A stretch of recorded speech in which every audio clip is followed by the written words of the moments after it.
Here's another important video from the Personal Defense Network.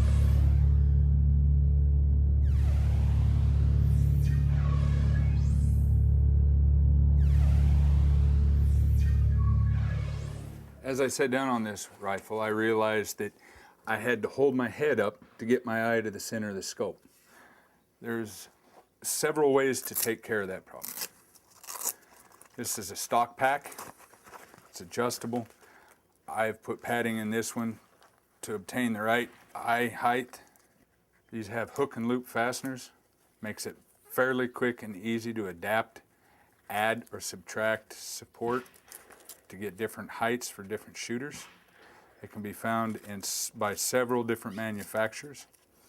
This one's covered with a suede leather, which actually helps with the cheek weld. And what that is where your cheek rests against the comb of the rifle. It keeps it from moving and gives good support. So as Joe's finishing the setup on the rifle, we've talked a lot about comb height and the importance of the cheek weld and making sure that you can consistently lay your head down on the gun, have your cheek comfortably rest on top of that comb on the back of the stock so that your eye is naturally in line with the scope and you're naturally looking through and getting that reticle without having to do a lot of balance, manipulation, or use a lot of head or neck muscle to keep yourself in the right position. Being able to relax on the back of the rifle is going to be very important to allow you to shoot longer, allow you to shoot in a more relaxed way, and of course not to put any pressure or push on the rifle as you're shooting. Well, one way you can certainly do that is with one of those cheek pads or with a rifle that has an adjustable comb where you can actually physically change the height of the back of that stock. Another way to do it, a field expedient way, is to take some of this closed cell foam and actually use it to create a pad on that comb that's going to allow you to adjust the height specifically to you. As we open this up, all we'll really need is the closed cell foam, which you can get at any camping or outdoor store. It's made for sleeping mat applications and things like that. Some tape, in this case we're going to use some kind of a duct tape here, and then a knife. We'll take the knife and we're actually just going to cut strips. And the strips will be 3/4 of an inch to an inch wide and about 8 to 9 inches long.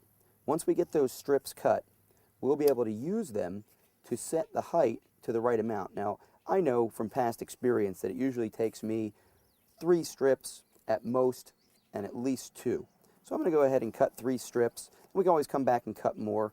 This will allow you to save your mat, and well, at this point we could still use this for camping. So you buy one of these, it'll probably get you through a lifetime of comb height adjustments with the different rifle and scope combinations that you're going to use when you set up your precision rifle. Let's take this over to the rifle and see how we can use this to set it up so that I have the proper cheek weld with the right eye height level behind the scope. Joe, you got that all together? You bet. It's all ready. I'm going to go ahead and put this field expedient comb adjustment on here. Now, Joe's got this rifle set up for him.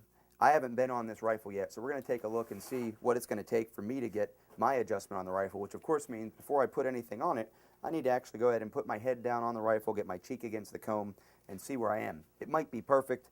Honestly, I think it's going to be a little low.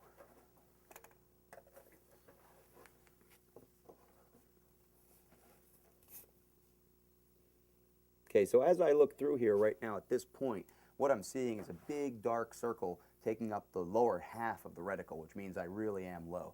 Now certainly I could raise my cheek up and actually mount the gun here instead of up here, but that's not going to be very comfortable at all. That's going to require my muscle control and again put more pressure on the rifle, move the rifle more, and cause more fatigue for me. It's not going to be enjoyable. It's not going to be consistent. So I'm going to start with my first piece of solid core foam. Go ahead, pull off some tape. Now this doesn't have to be pretty, this doesn't have to be a final adjustment. What you do want it to be is smooth. Make sure you have all the wrinkles out of your tape as you come up and put that over. And what you want to do is match the contour as much as you can of the top of that stock. Now I cut these to a couple different widths, and that was so that I could layer them from the widest to the thinnest as I go up and try to maintain that contour that's going to be comfortable up against my cheek. Once I get this relatively stable and pinned down, I'll go ahead and check that height and see if it works before I make any final adjustments or put a lot of tape on here.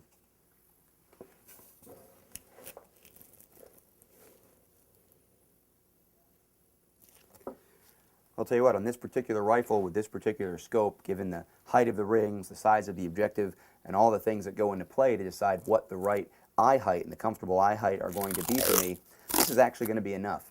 So I'm going to go ahead and complete this. What I want to do is make sure that I cover the foam up completely, get it locked down in a very solid way.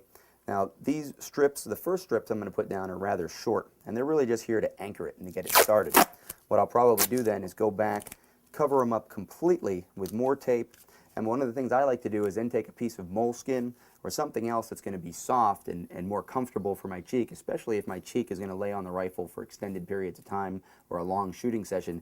I'm not going to want to build up the sweat or have some of the gummy tackiness from the tape rub up on my face. So I'll just cover this up with moleskin if this were going to be a permanent application. Once we have this set, again, it should be very easy for me to consistently lay my head down and line up right behind that reticle. Check out more videos just like this one at the Personal Defense Network.